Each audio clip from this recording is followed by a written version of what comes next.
Bueno, entonces ya vimos lo que sería el primer reporte de lo que es el estudio financiero, esta parte de las premisas. Quedamos entonces que esta parte de los ingresos ustedes la van a investigar por internet, en la tendencia, y aquí van a poner más o menos el porcentaje. Ahorita me preguntaban que si cómo lo podían poner en el Word. Bueno, les voy a enseñar este proyecto. No es idéntico al formato que están utilizando ustedes porque ya se hizo en semestres anteriores y hubo algunas modificaciones, pero se parece en gran medida a lo que van a trabajar ustedes. Entonces, se los pongo de ejemplo. Ellos aquí en el Word pusieron aquí en el apartado de premisas esta parte que dice tendencia de crecimiento de ventas. Este mercado es reconocido tanto nacional como internacionalmente por presentar tendencias de consumo a la alza hace algunos años y se espera que este escenario continúe. Se espera que la tendencia del crecimiento del mercado sea alrededor del 10% para el próximo año, por lo que esto tendrá un impacto directo en las ventas proyectadas para el proyecto. O sea, ellos hicieron un pequeño parrafito donde establecían más o menos el porcentaje. Y aquí al final de todo el proyecto, al final, ya ponían como en los anexos, cuáles fueron los datos donde ellos se basaron, ¿no? O sea, ponían más o menos lo que eran los links, ahí donde venían esos datos. Por ejemplo, si sacaron datos del DNUE, ahí ponen la liga del DNUE. Si consultaron algún artículo económico o de pronóstico de crecimiento, pues ahí lo ponían. ¿Ok? Entonces, al final les voy a enseñar este proyecto. Van a entregar lo que es el proyecto, todos los estudios en un solo documento. Van a manejar lo que es el índice con los estudios que estuvieron realizando. Obviamente este proyecto no es idéntico al que ustedes están haciendo porque se trabajó en otros semestres y se hicieron otros ajustes, pero les puede servir como base, ¿no? Pusieron lo que era el estudio, el estudio de mercado, más abajito, pues lo que es el estudio técnico.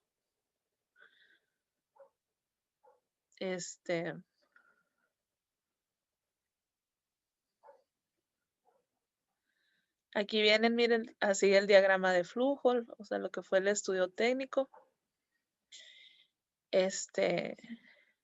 Viene lo que, esto era lo de la localización, mira que vieron ahí en el estudio técnico. La planta física. De ahí pues lo que era el estudio administrativo, el FODA, ¿verdad? Los perfiles de puestos.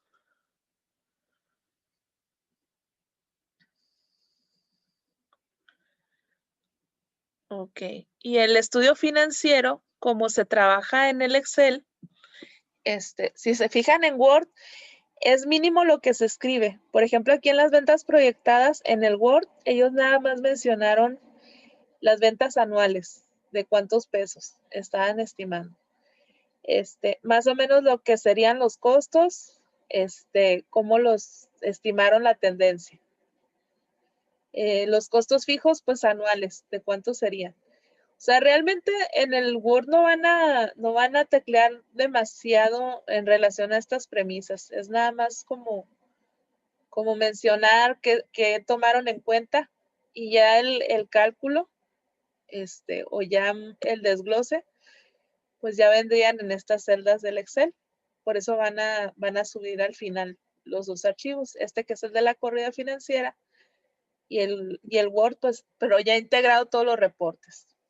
¿Sí? Para este primer reporte, entonces, nada más es suficiente con que suban el Excel por si hay alguna modificación, algún cambio.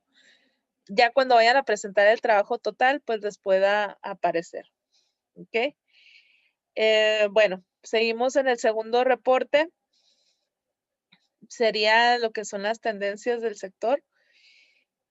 que ya las checamos. O sea, una son los ingresos o el crecimiento y otra sería del proyecto y otra sería cómo se va a calcular, por ejemplo, si los costos y gastos van a crecer también para el próximo año.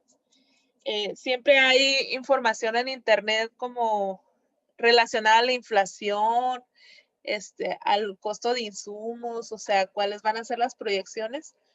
Que ustedes investiguen más o menos en cuánto está la inflación o en cuánto se proyecta para el año que viene y es lo que pueden poner en este caso. O sea, eso es fácil, lo pueden sacar de internet. Tasa de inflación proyectada, por ejemplo, para el 2021, o sea, en cuánto se estima. Y es lo que van a poner aquí, donde dice el incremento en los gastos fijos, nada más van a poner el puro porcentaje. Ok. De lo que sigue del reporte, dice horizonte del proyecto. El horizonte es lo que va a durar ese proyecto.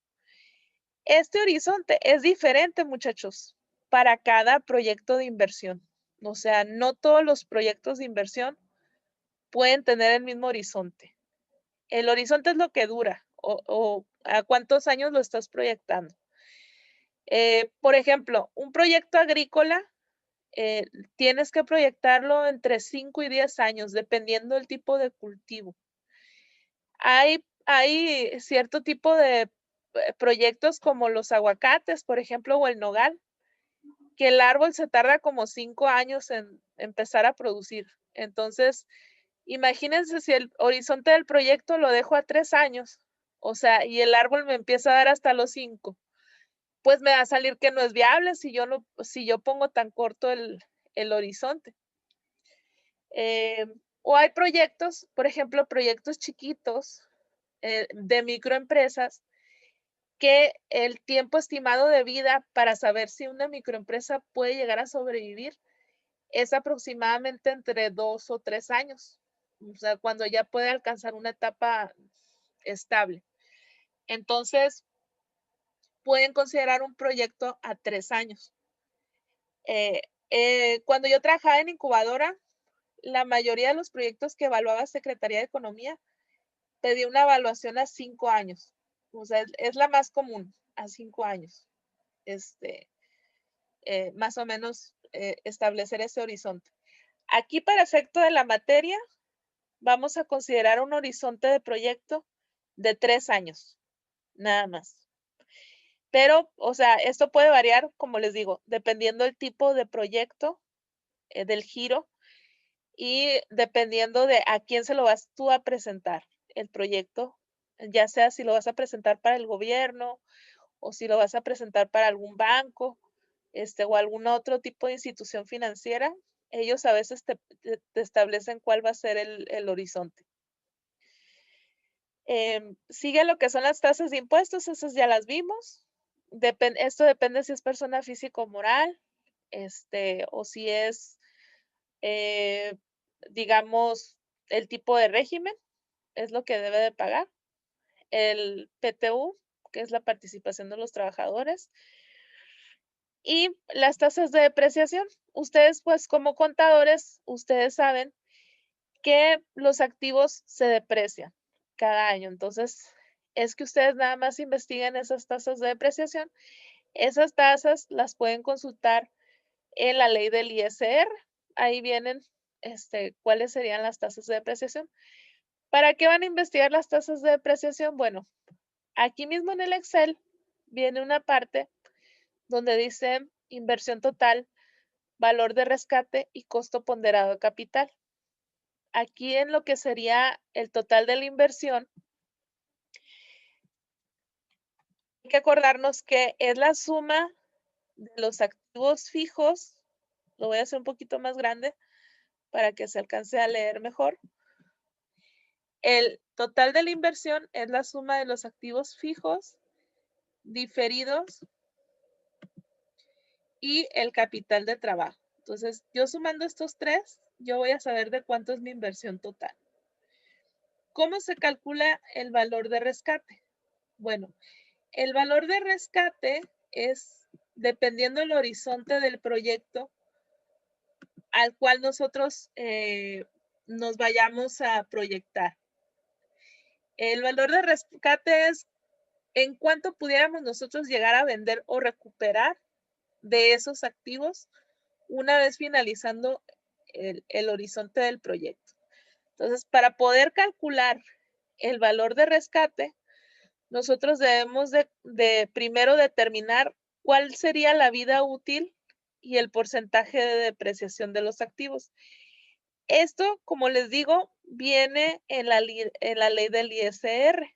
O sea, viene, por ejemplo, si es un vehículo, o es equipo de transporte, pues la tasa es del 25% anual. Si es a lo mejor equipo de cómputo, un 30%. Si es otro tipo de construcción o edificación, del 10 o del 5%. O sea, todas estas tasas ya las establece en la ley del ISR. Obviamente, la vida útil, entonces, se basa en la depreciación. Si yo digo, se va a depreciar un 10% anual, entonces la vida útil es de 10 años.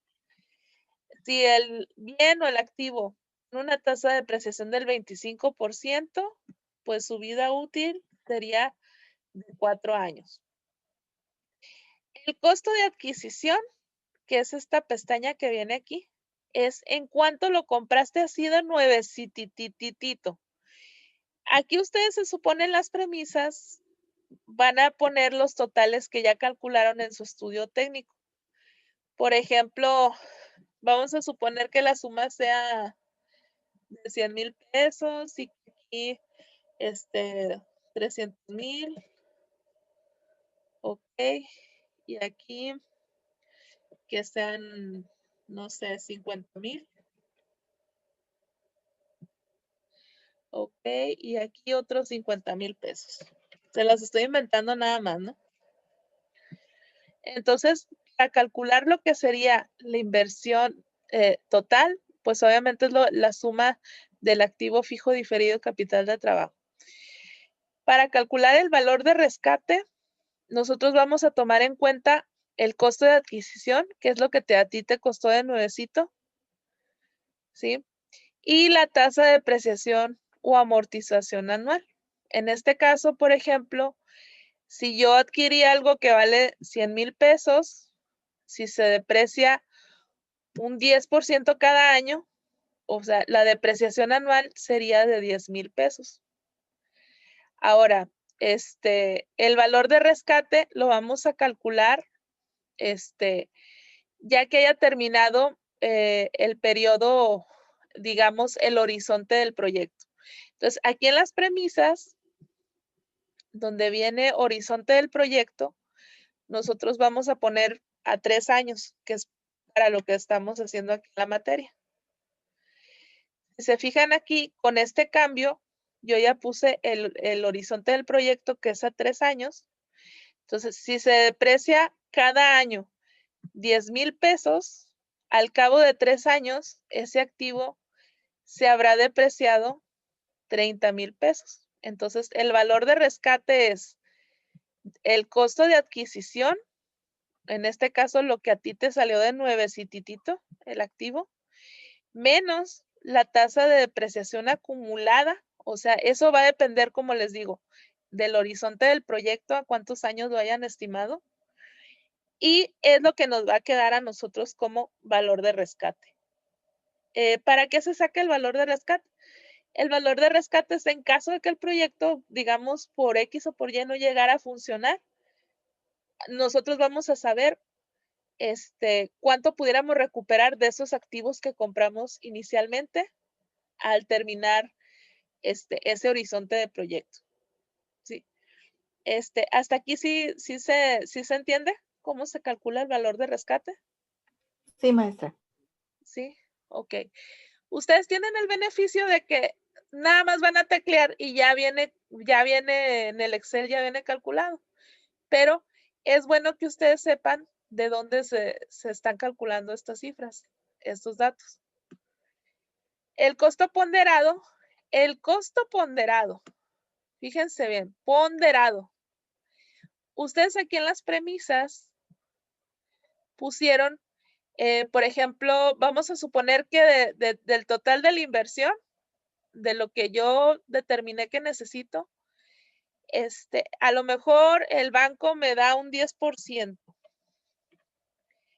Y yo le pido al gobierno otro 40% del proyecto y yo de mi bolsa o de mis socios vamos a poner el 50% del total del proyecto. El banco me va a cobrar una tasa de interés por prestarme a mí ese dinero. Los bancos siempre cobran carísimo, vamos a ponerle más o menos un 40%. El gobierno, ya vimos que el gobierno del estado me da una tasa anual del 15%, que es el interés por que yo le tengo que pagar por prestarme ese dinero. Entonces, aquí en donde dice costo ponderado, existe una fórmula que nos ayuda a saber cuánto es lo que realmente nos está costando solicitar ese capital, o sea, ese dinero que yo necesito para el proyecto, para llevar a cabo ese proyecto.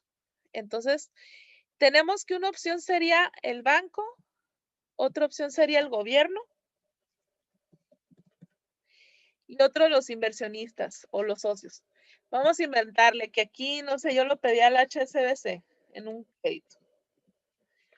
Y el HSBC me dijo que me va a cobrar de intereses un 40%. El gobierno, yo le pedí 200,000 pesos y de interés me va a cobrar una tasa del 15% anual. Y pues los inversionistas pues no me están cobrando por darme el proyecto. Aunque aquí a los inversionistas, si quieren ponerle un porcentaje, puede ser el dinero, las tasas como los CETES, es como si esos inversionistas tuvieran su dinero a plazo fijo, sin riesgo, ¿cuánto estarían ganando? Más o menos sería entre un 4 y un 7%. A calcular el costo ponderado, entonces se toma en cuenta la proporción, o sea, qué parte, digamos, del total de la inversión va a aportar cada uno y se toma en cuenta cuánto es lo que nos van a cobrar de intereses o cuál sería el costo del capital, es lo que te cobran por prestarte el dinero en intereses. Obviamente no es lo mismo, ahí les va, que el banco ponga nada más 50,000 pesos, si el banco pusiera a lo mejor 300,000, o sea, el capital, entre más proporción, tenga el que cobre más intereses, pues más caro va a salir el financiamiento. Entonces, una manera, digamos, en cómo determinar cuánto realmente nos estaría costando el capital es aplicar esta fórmula del costo ponderado de capital. Esta fórmula ya viene aquí, digamos, establecida en el Excel. Más que explicárselas yo, me gustaría mandarles un video muy bueno donde explica muy fácil este concepto del costo ponderado. Se los voy a compartir en el grupo de WhatsApp para no quitarles mucho tiempo ahorita. Ahí viene muy clarito estos conceptos. O sea, básicamente el costo ponderado es de nuestras fuentes de financiamiento, que puede ser el gobierno, puede ser los bancos o puede ser tus socios, es qué proporción, o sea, qué porcentaje del total de la inversión va a poner cada uno, cuánto te van a cobrar de intereses cada uno y el promedio de todo eso es nuestro costo ponderado. Ahora, ¿para qué nos sirve obtener este dato? Este dato nos va a ayudar en la evaluación económica a comparar si a nosotros nos conviene o no. O sea, es un indicador muy importante para saber si nos conviene o no hacer la inversión. Por ejemplo, Si mi costo de capital, o sea, lo que yo voy a estar pagando de intereses, es del 9%, y al final del proyecto, a mí me sale que la tasa de rendimiento, o sea, la TIR es lo que yo le voy a ganar al proyecto. La TIR me sale en un, vamos a suponer, en un 7%. Si yo lo comparo con mi costo de capital, me va a decir, oye, ¿sabes qué? Te va a salir más caro pedir prestado para que tú hagas ese proyecto que lo que te va a dar de rendimiento. Entonces, comparado el costo de capital con la TIR, si es superior a la TIR, automáticamente ese proyecto se rechaza. O sea, siempre la tasa interna de rendimiento del proyecto, o sea, la tasa interna es lo que a mí me va a dar a ganar ese proyecto, debe de ser superior al costo ponderado de capital. En pocas palabras, si a mí me sale más alto el costo ponderado que la TIR, sale más caro el caldo que las albóndigas. O sea, no conviene, pero para nada, hacer el proyecto. No conviene. Entonces, la TIR tiene que ser superior siempre al costo ponderado de capital. Es un indicador que a nosotros nos va a ayudar a comparar si conviene o no conviene realizar el proyecto. Ahora, fíjense cómo cambia el costo ponderado, por ejemplo. Vamos a suponer aquí en las premisas, si yo en lugar de pedirle solo un 10% del proyecto al banco, le pidiera el 80% y un 10% al gobierno y otro 10% lo pusiera yo. Estoy inventando, obviamente, no se calcula así, ¿no? Para que vean la diferencia. ¿Se fijan cuánto se incrementó el costo ponderado? ¿Por qué se incrementó? Porque el que me está cobrando más intereses, que es el banco, se está llevando la mayor proporción del total de la inversión. O sea, ¿qué quiere decir? El total de mi inversión es 500,000 pesos. Si esos 500,000, 400,000 me los presta el banco, a esta tasa de interés, esto es lo que realmente estaría costándome a mí hacer esa inversión, o sea, en promedio. Se fijan que sí va cambiando. En cambio, vamos a suponer que yo no le pido nada al banco, porque es como venderle tu alma al diablo. Y a lo mejor el gobierno me dice, yo te aporto el 70% y pum, otro 30% de esa inversión. Fíjense lo que pasa aquí con el costo ponderado. Baja.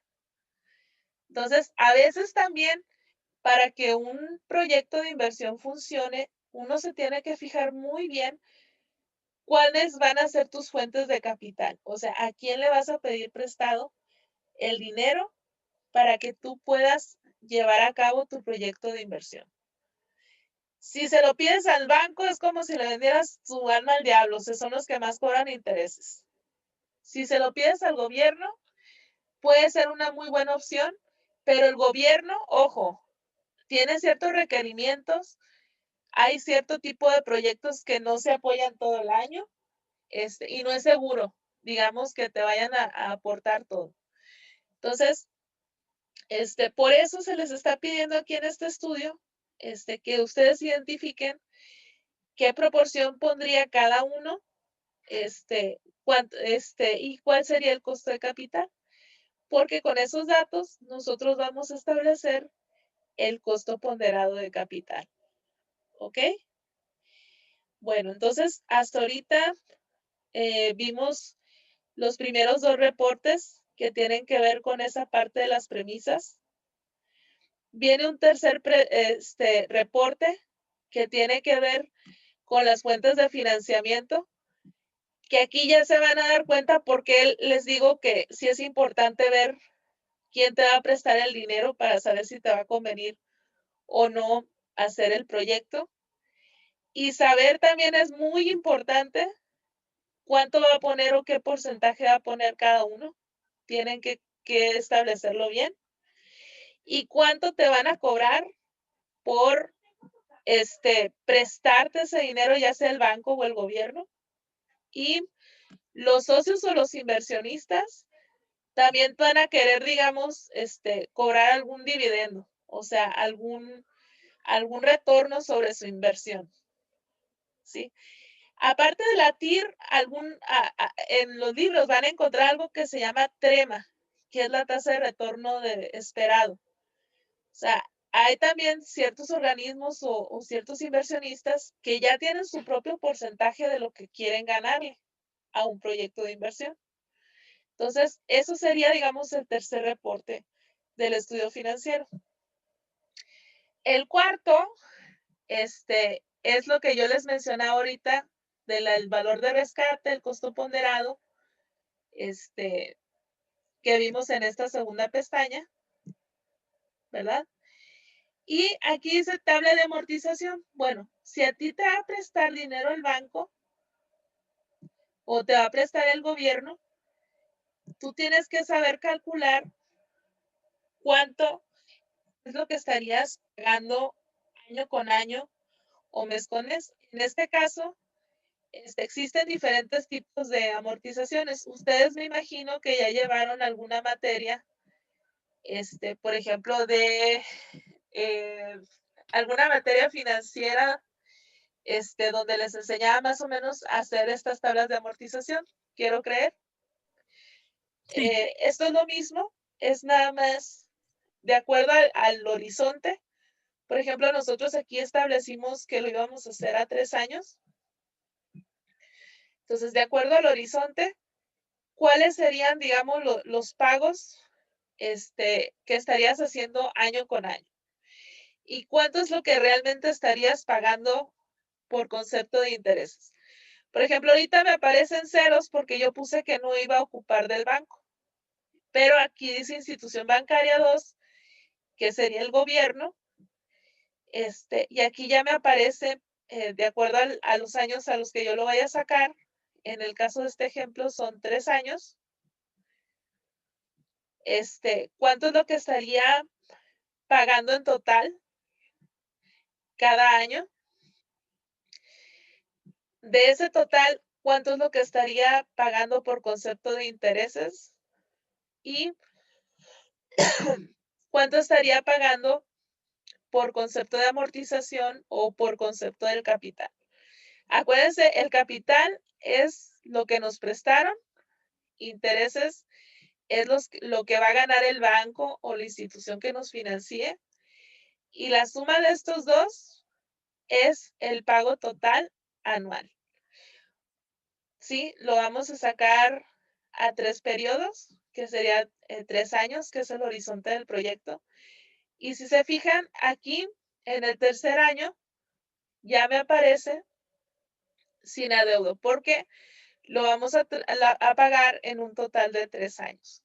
Entonces, en el primer periodo, que es el periodo 0, que es cuando yo pido el dinero, como saldo insoluto me aparece el dinero que a mí me va a financiar esa institución, lo que yo voy a pedir prestado. Ahora, ese dinero yo lo voy a dividir en 3 periodos, que sería el capital, y lo voy a multiplicar por la tasa de interés anual, que serían estos intereses. La suma de estos dos es el pago total. ¿Sí? Obviamente cada año se va reduciendo ese saldo. De lo que yo debía, le resto el pago total y me da una nueva cantidad de saldo insoluto. ¿Ok? Entonces, como les digo, esto ya viene formulado aquí en el Excel. Esto se va a sacar dependiendo de los datos que ustedes vayan a poner aquí en las premisas. Sí. Si se fijan, realmente estos reportes son muy sencillos, o sea, es ir capturando los datos y ya el cálculo pues ya viene en lo que es el Excel. Es lo que es la tabla de amortización. Y en las premisas, ustedes también pusieron una parte que era de las ventas esperadas. Eso también lo determinaron desde el estudio técnico. Aquí van a poner de los productos que ustedes van a vender, cuánto estarían vendiendo totalmente al año de mes por mes de cada uno de los productos o servicios. Y aquí viene otra pestaña que tiene que ver con el estado de resultados. Aquí el estado de resultados, pues es un estado muy sencillo. Se saca a 3 periodos, que es el horizonte del proyecto, con los datos que ustedes hayan puesto en las premisas. En este caso, los ingresos y egresos. ¿Sí? Digamos que ya aquí abarca lo que es el estado de resultados y el presupuesto de efectivo, que es lo que a nosotros nos queda de ganancia o de dinero. ¿Qué es lo que es distinto?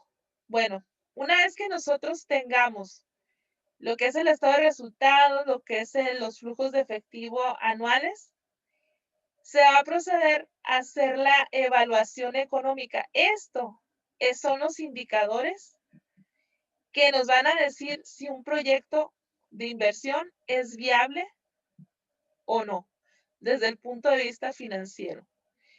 Tenemos como indicador el valor presente neto, que es, digamos, en pesos, cuánto es lo que realmente vale de acuerdo, tomando en cuenta el valor del dinero en el tiempo.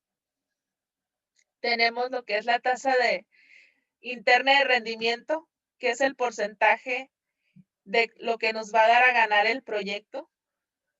Tenemos el índice de rendimiento, que es cuántos pesos estamos recuperando o cuántos centavos estamos recuperando por cada peso. El periodo de recuperación de la inversión, que es a cuántos años, o en cuánto tiempo tú, meses, años, te vas a tardar en recuperar lo que invertiste.